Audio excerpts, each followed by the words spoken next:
Hi, I'm Dr. Terri Cappello. I'm a pediatric orthopedic surgeon at Shriners, Chicago. I'm the youngest of 7, so I began thinking of my career maybe a little earlier than others. And so when I entered high school, it wasn't what am I going to be, it was what kind of doctor am I going to be. The moment in time I remember distinctly is a very close friend of my father was a gentleman who was the coach to the boys football team.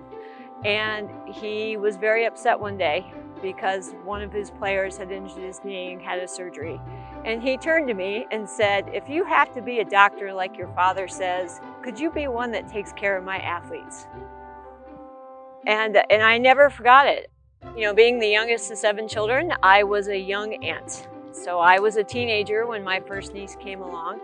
And at our annual family reunion, it just seemed that I was the one that the toddlers followed. And it just worked out. I enjoyed playing with them and I enjoyed talking to them, and it just came naturally. So once I got into orthopedics and I had my first rotation at the Children's Hospital, for me, it just made so much sense. By far, what really drew me to pediatric orthopedics was the foot and ankle.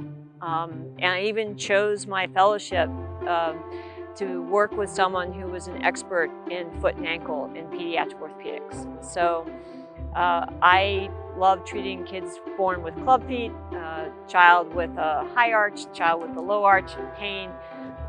That I would say is my fun. That's what I would consider my more area of expertise and what I enjoy. Well, in pediatric orthopedics, the Shriners Hospital comes up quite a bit. And so I always saw it as an opportunity to take care of children with very complicated orthopedic needs. My practice has been children with only one orthopedic abnormality, or active children who break a bone, a child with a club foot or trouble with their hip growing. And those are children that are treated at the Shriners Hospital, but maybe not as often as a child with spina bifida or cerebral palsy. So, you know, you can send a kid with just a broken wrist, and we are happy to take care of that child. And that's an appropriate child for us to take care of. I think what makes me most excited about the Shrine is the commitment of every person who works here. It's really impressive that you know that everyone is on the same page and we all have the same goal. In our healthcare institutions in this country right now, that's not always the case. And so it is definitely a joy to walk into a building knowing that everybody wants the same thing, which is to provide the best care you can for the children.